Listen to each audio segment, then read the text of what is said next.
नमस्कार, स्वागत है आपका हमारे इस खास कार्यक्रम में। लोकसभा चुनाव करीब है और देश की राजनीति में इस वक्त एक अलग तरह का मूड देखने को मिल रहा है। यह है सस्ते या मुफ्त की राजनीति का।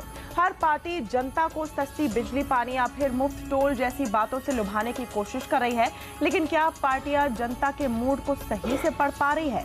क्या इस तरह के लॉलीपॉप बांटने वाली राजनीति देश और जनता का भी भला कर सकती है?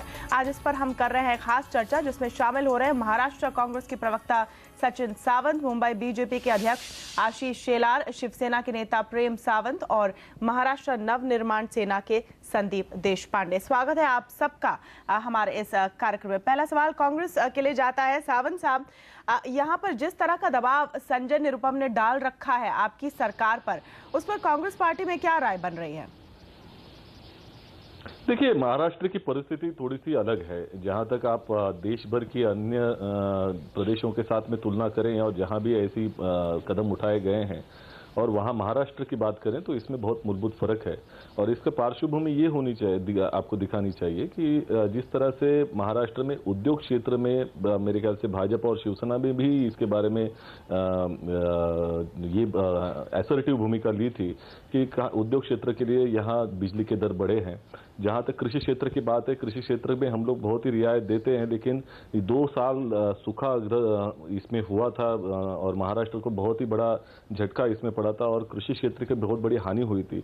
तो ये सभी मुद्दों के ऊपर नारायण राणे कमेटी को गठित किया गया। नारायण राणे हमारे जो उद्योग मंत्री, उनकी अध्यक्षता में कमेटी गठित हुई थी वो नवंबर में, और उसका रिपोर्ट आने के बाद महाराष्ट्र में बिजली के दाम कम करने की जो भूमिका महाराष्ट्र सरकार ने ली है।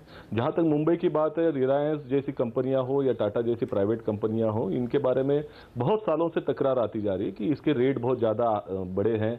जनता में भी वो ऐसी भावना है, जनता भी, हम लोग कांग्रेस पार्टी ने भी बहुत इसके बारे में आंदोलन किए थे। कुल मिलाकर इसके बारे में जनभावना का संजय निरुपम की इस लाइन से आप अग्री करते हैं और यहाँ पर एक तरह से उस पर जो दबाव वो डाल रहे हैं पब्लिकली आप पर, उससे आप संतुष्ट है? कोई चिंता की बात नहीं है? देखिए, लोक प्रतिनिधि लोक भावना के बारे में बात करता है और जहां तक मुंबई शहर की बात है, बहुत सालों से कांग्रेस पार्टी ने भी इसके बारे में आंदोलन किए थे। रिलायंस के खिलाफ बहुत सारे आंदोलन हुए हैं और बिजली के दाम कम होने चाहिए, ये जो जन भावना है इसका हम लोग भी आदर करते हैं और हम समझते हैं कि महाराष्ट्र सरकार इसके बारे में जल्द से जल्द निर्णय लेगी। जी, आशीष शेलार जी, ये जो ट्रेंड नजर आ रहा है महाराष्ट्र में स्पेसिफिकली, क्योंकि जैसे सावंत साहब ने कहा कि महाराष्ट्र की पृष्ठभूमि में बात करनी चाहिए। एक तरफ कांग्रेस सस्ती बिजली की मांग कर रही है, खुद अपनी सरकार से संजय निरुपम जी ये मांग कर रहे हैं। दूसरी तरफ मंड से टोल मुफ्त कराने की मांग कर रही है। शिवसेना कह रही है तो हमारा पहला आइडिया था। बीजेपी इस रेस में थोड़ी पीछे छूट रही है। नहीं, मुझे लगता है कि पहली बात तो भारतीय जनता पार्टी क्या चाहती है इसका मैं अलग से जवाब दूंगा, लेकिन बात जहां तक है, संजय निरुपम जी ने ये आंदोलन शुरू किया, ये नौटंकी जो शुरू की है, और उसको कवर अप करने के लिए हमारे मित्र सचिन सावंत जी कह रहे हैं कि लोक प्रतिनिधि लोक भावनाओं को रिप्रेजेंट करेगा। तो यही बात 5 साल से अगर कांग्रेस पार्टी ने संजय निरुपम जैसे सांसद को बताई होती कि भाई आप लोक प्रतिनिधि हो और लोक भावनाओं को लोकसभा में प्रेजेंट करो, तो शायद इनके बोलने का मतलब हुआ होता। आज जो टाइमिंग कांग्रेस के नेता यहाँ पर लोगों को लुभावने वायदे करने के लिए एक नौटंकी कर रही है कि 4 साल से रिपोर्ट नहीं बना, अभी सरकार जब जाने का समय आया तब उनको इंडस्ट्री की याद आ रही है, तभी इनको कृषि की याद आ रही है। यानी चुनाव के पहले लॉलीपॉप देने की बात कांग्रेस ने की है, उसमें कोई दो राय नहीं है। और इसके लिए ये पहले भी कांग्रेस ने किया है कि बिजली के दाम हम फ्री कर देंगे और 0 रुपीस 0 पैसा ऐसा इलेक्ट्रिसिटी बिल उन्होंने भेजा हुआ था। लेकिन ये तो आप नहीं कह सकते कि बीजेपी भी जब मौका आता है सामने तो ये हथियार नहीं अपनाते हैं। आप याद कीजिए कि दिल्ली के चुनाव के पहले अगर आम आदमी पार्टी ने 50% सस्ती बिजली का वादा किया तो आपकी मैनिफेस्टो में भी 30% सस्ती बिजली की बात कही गई थी। तो सब इस रेस में लगे हुए। एक तरह से यहाँ पर एमएनएस से बात कर लेते हैं। जी नहीं, आशीष जी को मैं एक सवाल पूछना चाहता हूँ। बात है और मैनिफेस्टो में जो बात करनी है वो वायदा होता है। आशीष जी को मैं वायदा बनाकर गवर्नमेंट आई है और जाते समय ये वायदा पूरी करने की बात कर रहे हैं, जो वो गलत बात बोल रहे हैं। तो ये यहाँ पे आप डिस्टिंक्शन बना रहे हैं दोनों चीजों के बीच में। संदीप देशपांडे जी, ये टोल को लेकर जो हो रहा है महाराष्ट्र में और मुंबई में हो रहा है, इसको आप कैसे देखते हैं? इसकी काफी निंदा हुई है और अब शिवसेना का ये आरोप है कि ये तो हमारा आइडिया था, ये तो फिर से जाग उठे हैं सिर्फ इलेक्शंस के पहले। नहीं, जहाँ तक टोल की बात है, ये जो आंदोलन है हमने तकरीबन 2.5 साल पहले हमने चालू किया था। तभी भी हमने ये कहा था राज्य सरकार को कि टोल जो वसूला जा रहा है वो किस तरीके से वसूला जा रहा है, कैसी मनमानी उसमें हो रही है। मैं आपको एक उदाहरण के तौर पर बताना चाहता हूँ कि अगर एक रोड की कॉस्ट 100 रुपया होती है तो उसके ऊपर आप कितना प्रॉफिट ऑफ मार्जिन लगाओगे, उसकी पूरी प्रोजेक्ट कॉस्ट क्या होगी, उसके ऊपर तरीका होगा उस बात को सामने रखने का। मुझे मेरी पूरी बात करने का मौका दीजिए। उसके बाद जब 2 साल पहले हमने आंदोलन किया था, हमने हर टोल नाके पे हमारे कार्यकर्ताओं को बिठाया था, उन्होंने पूरा डेटा कलेक्ट किया था। वो डेटा लेके हम लोग मुख्यमंत्री साहब के पास गए थे, वहाँ खुद राज साहब ने एक रिप्रेजेंटेशन दिया था। हमने उनको बताया था कि किस तरह से भ्रष्टाचार इस टोल के मामले में हो रहा है। उसके बावजूद अगर हमको कोई रिस्पॉन्स नहीं मिलता है, उसके बाद हमने हाईकोर्ट मूव किया है। हाईकोर्ट में गवर्नमेंट कोई एफिडेविट फाइल नहीं कर रहा है, ना कि जो कंपनीज है वो एफिडेविट फाइल कर रहे हैं। तो आप तोड़-फोड़ करेंगे तो क्या करना चाहिए? अगर न्याय मिलने का दूसरा कोई और तरीका है तो आप मुझे बताइए। कई तरीके हो सकते हैं। आपको तो मुझे एक तरीका बताइए, कई मत बताइए, आप मुझे एक तरीका बताइए। नहीं तो आप कह रहे कि अगर आपकी बात नहीं मानी जाएगी तो आप तोड़-फोड़ पे उतरे जाएंगे। देखिए, लोगों को अगर न्याय नहीं मिलता है तो हम सड़क पे उतरेंगे और जो भाषा सरकार को समझती है उस भाषा में हम समझाएंगे। शिवसेना कह रही है कि ये उनका एजेंडा था, उनका आइडिया था। शिवसेना क्या कह रही है उससे मुझे कोई लेना देना नहीं है। चुनाव के पहले आप इस पर उतर आए। प्रेम शुक्ला जी, शिवसेना क्या कह रही है उससे मुझे कोई लेना देना कहने दीजिए उनको, आपके बगल में बैठे, ये मुद्दा बताइए सर। उसका स्टडी किया हुआ है जी। नहीं, शिवसेना बहुत साफ तौर पर ये कहती है कि शिवसेना भारतीय जनता पार्टी की जैसे ही सरकार आएगी, टोल के नाम पर जो लूट मची हुई है उस लूट को हम खत्म कर देंगे। और मनसे ने इस मामले को उठाया था शुरुआत के दिनों में, कुछ उन्होंने अपने ऑर्डर्स भी निजी बैठाए थे, लेकिन बीच के दिनों में अचानक वो आंदोलन खत्म हो गया तो स्वभावतः ये प्रश्न पैदा हुआ, क्योंकि अभी भी जो है ये जो टोल नाके तोड़ रहे हैं, टोल में रात के अंधेरे में एक पत्थर मारकर भाग गए, उससे कहीं टोल नाकों पर टोल बंद हो गया क्या? मेरे आंदोलन की परिणति क्या है? ये कह रहे हैं कि मेरे आंदोलन, जैसे कोल्हापुर में शिवसेना ने आंदोलन किया, कोल्हापुर में आज दिन तक किसी ने टोल, जिस दिन आंदोलन हुआ उसके बाद आज दिन तक कोई टोल वसूली हुई है? रात के अंधेरे में पत्थर मारकर भाग जाने से समस्या का समाधान नहीं होगा। जब तक कांग्रेस की सरकार को हम सत्ता से बाहर नहीं फेंक देंगे तब तक टोल का झोल बंद होने वाला नहीं है। ये जनता भी जानती है और शिवसेना के लोग भी यही बात बारंबार कह रहे हैं। जैसे बिजली वाले मुद्दे पर एक मैं आपको बहुत महत्वपूर्ण बात कहना चाहूंगा। MERC ने जब आज से 2 साल पहले सरचार्ज का निर्णय लिया तो सरचार्ज का निर्णय जो है किसी बिजली कंपनी ने मांग नहीं की थी सरचार्ज लगाओ, फिर भी एक तरफा निर्णय MERC लेने के बाद कांग्रेस की सरकार सोई रही, उसके सांसद सोए रहे, उसके विधायक सोए रहे, उसके जनप्रतिनिधि सोए रहे, और अचानक जैसे ही आपका चुनाव परिणाम दिल्ली में आया, आप बिजली का बिल घटाने खड़े हो गए कि सरचार्ज की मियाद खत्म होने वाली है, चलो एक बढ़िया घोषणा दे दे। तो लोगों की आंखों में धूल झोंकने की ये जो प्रक्रिया है, कांग्रेस को कहीं ना कहीं जाकर रोकनी होगी। आपने सरचार्ज बिना मांगे, MERC की जो नियुक्तियां हैं वो अपने आप में बहुत भयंकर तरीके का खेल है। तो और रिलायंस जो चाहता है, जिसको चाहता है उसी को नियुक्त किया जाता है, ये हर कोई जानता है। मुख्य रूप और से आपको एक जन सुनवाई है, उसमें एक और मुद्दा आपको बताता हूँ, एक बिजली वाला मुद्दा आपको बताता हूँ और मेरी बात खत्म करता हूँ। जन सुनवाई का एक प्रावधान है कि अगर कोई हमको निर्णय लेना तो MERC में जन सुनवाई की जाती है। एक अनिल गलगली नाम के हमारे मित्र और RTI कार्यकर्ता है, रिलायंस का फिर से आप जो है रिन्यूअल मत कीजिए लाइसेंस, इसकी जन सुनवाई पर उन्होंने अपनी आपत्ति की, तो वो पत्र जो है MERC ने अनिल गलगली को भेजने की बजाय वो पत्र रिलायंस को भेजा जाता है और रिलायंस के माध्यम से पत्र आता है। तो सरकार जब इस तरह से खेल कर रही हो, जनता को, ग्राहकों को लूटने पर आमादा हो, तो उसके खिलाफ आंदोलन खड़े होंगे। लेकिन जिस तरह के आंदोलन संजय निरुपम और उनकी सांसद कर रहे नौटंकी, वो नौटंकी आंदोलन नहीं है। यहाँ पर 2 आप जो आरोप लगा रहे हैं, वो एक है कि कांग्रेस पार्टी जो इस वक्त सस्ते बिजली के आंदोलन कर रही है वो एक नाटक है, और दूसरी तरफ धूल झोंक रहे हैं, और दूसरी तरफ मन से देर से उठी है इस पूरे टोल के विवाद को लेकर। कांग्रेस पार्टी से इसका जवाब चाहूंगी, लेकिन एक छोटे से ब्रेक के बाद लौटेंगे तुरंत।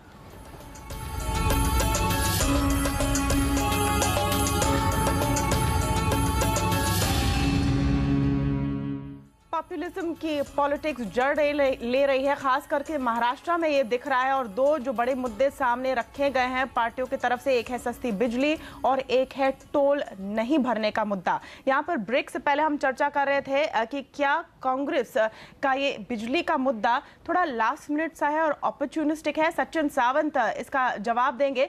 सावंत साहब, दो चीजों पर आपका जवाब चाहूंगी। एक तो ये आरोप कि जो बिजली का मुद्दा है उस पर आप लेट जागे हैं, और दूसरा जो सवाल यहाँ एमएनएस ने रखा हुआ है कि क्या कोई तरीका था उनके पास कि इसलिए उनको सड़क पर आना पड़ा। देखिए, एमएनएस जैसी पार्टी जो है जिसके पास कोई मुद्दे नहीं है, ये बार बार आपके सामने आया हुआ है कि 2006 में इनकी जो स्थापना हुई उसके 2-2.5 साल तक उन्होंने मराठी माणूस का मुद्दा ही नहीं लिया था। अचानक उनको याद आ गई थी जब शिवसेना ने उत्तर भारतीयों के बारे में बात करनी शुरू की। तो ये पार्टी को कोई मूलभूत तौर पे कोई मुद्दा नहीं होता, और आज की परिस्थिति ऐसी है कि उनकी जो लोगों से जो ये है सपोर्ट है वो दिन ब दिन कम होता जा रहा है। तो ऐसे में ऐसे कोई मुद्दे आप ले रहे हैं और ऊंची राजनीति का एक प्रदर्शन कर रहे हैं। जहां तक बीजेपी और शिवसेना की बात है, बीजेपी के अभी जो आशीष शेलार जी यहाँ कह रहे थे कि बिजली के बारे में कांग्रेस ने ऐसी भूमिका ली है। एक तो पहले तो हमारे विधानसभा के चुनाव और 1 साल दूर हैं, बहुत सारे महीने बाकी हैं उसके लिए, तो उसका आरोप मेरे ख्याल से जायज नहीं है उनका। लेकिन जहां तक टोल के बारे में बात है, गोपीनाथ मुंडे हो या शिवसेना ने कहा है कि महाराष्ट्र में टोल मुक्ति कर देंगे, लेकिन वो कैसे कर देंगे इसका प्लान उनके पास नहीं है। जहां तक अगर पूरे महाराष्ट्र की टोल मुक्ति की बात अगर करना चाहे तो 1.25 लाख करोड़ का खर्चा है, जो महाराष्ट्र के बजट से भी ज्यादा है। और ऐसी अगर बात है तो पहले तो मैं समझता हूं कि गुजरात सरकार ने जितने भी रास्ते बनाए हैं वो सभी टोल के ऊपर है। अभी अहमदाबाद रिंग रोड बनाया है, 60 किलोमीटर के रास्ते पे 6 टोल लगाए हैं, 10-10 किलोमीटर के। जो national highway authority of India के जो नॉर्म्स है उसको भी उन्होंने खारिज कर दिया। तो ऐसे वक्त में मैं समझता हूं कि बीजेपी शिवसेना ने गुजरात के बारे में पहले सोचना चाहिए। महाराष्ट्र एक प्रगतिशील राज्य है, महाराष्ट्र हमेशा ही प्रगति पथ पर चला हुआ है, इसी वजह से गुजरात 12वें नंबर पे है और महाराष्ट्र 5वें नंबर पे है। साहब, प्लान क्या है टोल मुक्ति का? यहाँ पर एक स्पेसिफिक पॉइंट जो जानती है जी, जो सचिन सावंत रख रहे हैं कि जो भरपाई करनी पड़ेगी अगर टोल मुक्त करने के, वो कहां से करेंगे? देखिए, बात पहली तो ऐसी है कि जब भी कोई महाराष्ट्र की बात करेंगे तो ये गुजरात और नरेंद्र मोदी जी के ऊपर आएंगे। सचिन सावंत जी को आंसर नहीं होगा तो मोदी जी गुजरात, मोदी जी गुजरात, मोदी जी गुजरात। अभी दिन रात इनको सिर्फ मोदी जी और गुजरात जी दिख रहे हैं, इतना डर इनके मन में बैठा हुआ है, वो अच्छी बात है। दूसरी बात, जहां तक प्लान की बात है तो आज मैं इतना ही कह सकता हूं, जिस सरकार में इच्छा शक्ति हो वो सरकार अपनी जनता को इच्छा शक्ति के आधार पर स्पेसिफिक प्लान बनाकर रिजल्ट दे सकती है। और भारतीय जनता पार्टी और शिवसेना ने महाराष्ट्र में जब सत्ता बनाई तब 5 साल तक दाम नहीं बढ़े जाएंगे 5 प्रमुख चीजों के जो राशन पे मिलते हैं, और हमने 5 साल तक कितनी भी इन्फ्लेशन हुई, कितनी भी महंगाई हुई, हमने दाम नहीं बढ़ाए। 5 जो आवश्यक चीजें थी उनके दाम हमने मेंटेन किए थे। तो हमारा ये प्रूवन ट्रैक रिकॉर्ड है कि जो हम बोलते हैं वो हम करते हैं। जब इन्फ्लेशन में हमने दाम नहीं बढ़ाए तो वैसे भी टोल मुक्त अगर करना है तो जनता के बीच में न जाते हुए सरकार अपने रिसोर्स खड़ा करके जनता को सेवा भी देंगे और टोल मुक्ति भी देंगे। लेकिन शेलार साहब, और यहाँ पर प्रेम शुक्ला से भी ये सवाल पूछना चाहूंगी, जो पूरे टोल की व्यवस्था है, बिल्कुल आपके बाद उस पे आ रहे हैं, लेकिन प्रेम शुक्ला जी, जो टोल की पूरी व्यवस्था थी वो सेना भाजपा की सरकार के दौरान ही महाराष्ट्र में आई थी, और तब ये करार किए गए थे प्राइवेट कंपनियों के साथ कई सालों तक। अब अचानक इसको क्यों आप बदल रहे हैं? क्योंकि अगर आपने एक सिस्टम बनाया हुआ है तो वही सिस्टम तो चल रहा है। नहीं, हम तो उत्तम सिस्टम बनाए थे कि जीरो बजट पे एमएसआरडीसी शुरू हुई थी, और जब हमको मुंबई पुणे हाईवे बनाना हुआ तो हमारे पास कोई फंड नहीं था, लेकिन मुंबई पुणे हाईवे जो 7 घंटा पुणे पहुंचने में लगता था, मुंबई पुणे हाईवे बना 2 घंटे में लोग पुणे पहुंचने लगे। लोगों की जेब से जो है 300 रुपए का पेट्रोल बच रहा था, 400 का डीजल बच रहा था। उस समय जो है 165 रुपए देना किसी को कष्ट कर नहीं है। आज आप जो टोल लगाए हो, टोल का जोल, ऐसी भी सड़कें हैं कि सड़कों पर खड्डे ही खड्डे हैं और टोल वसूले जा रहे हैं। सड़कों के निर्माण का कॉस्ट, उस पर इंटरेस्ट, और उसके बाद उसके आधार पर उसकी मियाद तय होनी चाहिए। ऐसे बहुत सारे टोल नाके हैं, ऐसी बहुत सारी सड़कें हैं, पुल हैं, जिसकी हमारे पास सूची है कि जिनके टोल वसूली और उसकी ब्याज सारी रकम जो है वापस होने की स्थिति खड़ी हो गई है, फिर भी टोल वसूला जा रहा है। तो हमको उसको ऑडिट करना होगा और उसको हमको अल्टरनेट रिसोर्स, जैसे उस समय जब MUTP नहीं लागू करना था कांग्रेस को, तो कह रही थी हमारे पास पैसे नहीं, हम कहां से पैसे लाएंगे, तो पैसे खड़े किए गए। उसी तरह से टोल के मामले में भी वैकल्पिक प्रबंध किया जाएगा, उसका अध्ययन किया जा रहा है। अध्ययन किए जाने के बाद हम उसका विकल्प ले आएंगे, चुनाव पहले विकल्प लाएंगे, और जब सत्ता में आएंगे तो हम निश्चित तौर पर टोल का जो अनावश्यक वसूली है, BOT ठीक है, अगर बीओटी सचमुच का आपको रिजल्ट दे रहा है तो जनता भी उसका विरोध नहीं करती। मुंबई पुणे लेकिन बीओटी के कोई विरोध नहीं कर रहा है, लेकिन ऐसी बहुत सी, जैसे ठाणे जैसा शहर है, यहाँ संदीप आना चाहते हैं, किलोमीटर 4 किलोमीटर। संदीप ये कह रहे हैं इनके पास प्लान है, ये कह रहे हैं कि इनके पास प्लान है, और आप कह रहे हैं कि कोई मेरी बात नहीं सुन रहा है इसलिए हम पत्थर फेंकेंगे। नहीं, दो चीज मुझे पहले एक सचिन सावंत साहब की चीज का जवाब देना है, जो उन्होंने कहा कि मनसे के पास मुद्दा नहीं है। इलेक्शन तो आते जाते रहते हैं, उसकी कोई बात नहीं है। टोल का मुद्दा या कोई भी आंदोलन हो, मनसे ने उसका पूरी तरीके से उसका पीछा किया है। सचिन सावंत साहब से मैं ये कहूँगा कि वो मनसे की चिंता ना करे, हमारे पास मुद्दे भी है और हमारे पास लीडरशिप भी है, वो उनकी चिंता करे, क्योंकि उनके पास ना मुद्दे है ना कोई ढंग का लीडर है जो इंटरव्यू भी दे सके, ऐसा भी लीडर नहीं है उनके पास, जो पूरे दुनिया ने देखा है कि क्या इंटरव्यू हुआ है और क्या नहीं हुआ है। रही बात प्रेम शुक्ला साहब की, उनको मैं जवाब देना चाहूँगा कि उन्होंने कहा कि रात में पत्थर फेंक के कार्यकर्ता चले जाते हैं, टोल बंद नहीं हुआ है। मैं उनसे ये कहना चाहता हूँ, ये पूछना चाहता हूँ सभी के सामने कि शिवबंधन धागा बांधने के बावजूद भी कई लोग पार्टी छोड़ देते हैं, लेकिन इन्होंने धागा बांधना छोड़ा नहीं है, अभी भी धागा बांध रहे हैं। अभी मैंने आपके बात में डिस्टर्ब नहीं किया शुक्ला जी, मैंने आपके बात में डिस्टर्ब नहीं किया। मुझे मेरी बात पूरी कहने दीजिए, भतीजा परिवार, अभी मुझे मेरी बात पूरी कहने दीजिए। ऐसे मिर्ची मत लगाइए आप, मिर्ची नहीं मेरी बात पूरी यहाँ पर जो बेसिक नहीं, मुझे मेरी बात पूरी करने दीजिए। बंधन धागा पर हम डिस्कशन करने नहीं बैठे। अच्छा ठीक है, बहुत मिर्ची लग जाएगी, मिर्ची लग जाएगी। एक सेकंड, शिवसेना प्रमुख के सपनों को भंग करने के लिए एक सेकंड, जो यहाँ पर लोगों ने बंद कांग्रेस है, के साथ हाथ मिला लिया, आप दोनों पैदा कर रहे हैं, जो स्वयं गद्दार है वो निष्ठा पर सवाल पूछ रहे हैं। ये स्वयं आश्चर्यजनक है, जिन्होंने शिवसेना प्रमुख से गद्दारी की। मेरी आवाज वाली है, मैं खासदार की लालच नहीं हूँ, मैं आप जैसे लालच में बैठा हुआ व्यक्ति नहीं हूँ। आप दोनों से विनती है, सुपारी भाई हमारा धंधा नहीं है, आप दोनों से विनती है, धंधा है वो जान रहे हैं। क्या ये है हालत पॉलिटिक्स की? क्या ये है हालत पॉलिटिक्स की? आप तो उत्तर प्रदेश, आप प्लीज मेरी बात एक मिनट सुनिए। यहाँ महाराष्ट्र आप भी हमसे दादागिरी की भाषा, आप दोनों सर, हम भी आप दोनों सर, आप दोनों प्लीज मेरी बात सुनिए। प्रेम जी प्लीज, प्लीज दादागिरी की भाषा प्लीज, प्रेम जी संदीप जी, प्रेम जी संदीप जी, अब उधर आके मत सीखो हमको क्या करना है। अच्छा, भूमि के लोग हैं, हम कोई भागी सारस्वत की तरह आयात इसका क्या मतलब है? एक मिनट, आयात इनके यहाँ है, प्रेम जी दम है। प्रेम जी संदीप जी प्लीज, मेरी आपसे एक रिक्वेस्ट है। नहीं, मेरा ये कहना था जो मुद्दा है उस पर रहे, पर्सनल कमेंट हम ना टोल करें। पर चर्चा छोड़कर लोग शिवबंधन क्या पर चर्चा कर रहे हैं क्या? तो चलो चर्चा उसी पे कर लेते हैं। आप हमारे बारे में क्यों बात हम कर रहे आपके हैं? बारे में, आपके आंदोलन पर हम चर्चा, टोल के आंदोलन पर यहाँ पर एक आपके प्रश्न का जवाब दिया, यहाँ पर एक ब्रेक, मैंने आपके प्रश्न का जवाब दिया, मैंने कोई आरोप नहीं लगाया। आपने मेरे ऊपर आरोप किया तो उसका मैं जवाब आरोप नहीं, प्रश्न का आप जवाब दे रहा दोनों हूं से मैं। विनती है, यहाँ पर एक ब्रेक लूंगी। उम्मीद करूंगी कि इस ब्रेक के कुछ मिनटों में यहाँ पर टेम्पर्स थोड़े कूल हो जाए। लौटेंगे इस ब्रेक के बाद।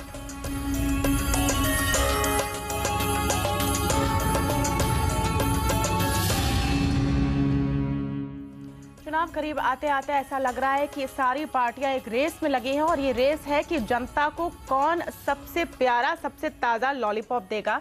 क्या जनता इस पूरे गेम के लिए फॉल करेगी? क्या जनता को यही चाहिए? ये हम सवाल रखेंगे हमारे चारों मेहमानों से इस आखिरी सेक्शन में। यहाँ पर पहले कांग्रेस से पूछेंगे कि ये जो सारी रणनीति, ये राजनीति चल रही है इस वक्त, आपको लगता है कि जनता ये चाहती है सस्ती बिजली पर सिर्फ उनका ध्यान है, या वो ग्रोथ चाहती है, डेवलपमेंट चाहती है, इंफ्रास्ट्रक्चर चाहती है, जॉब चाहती है?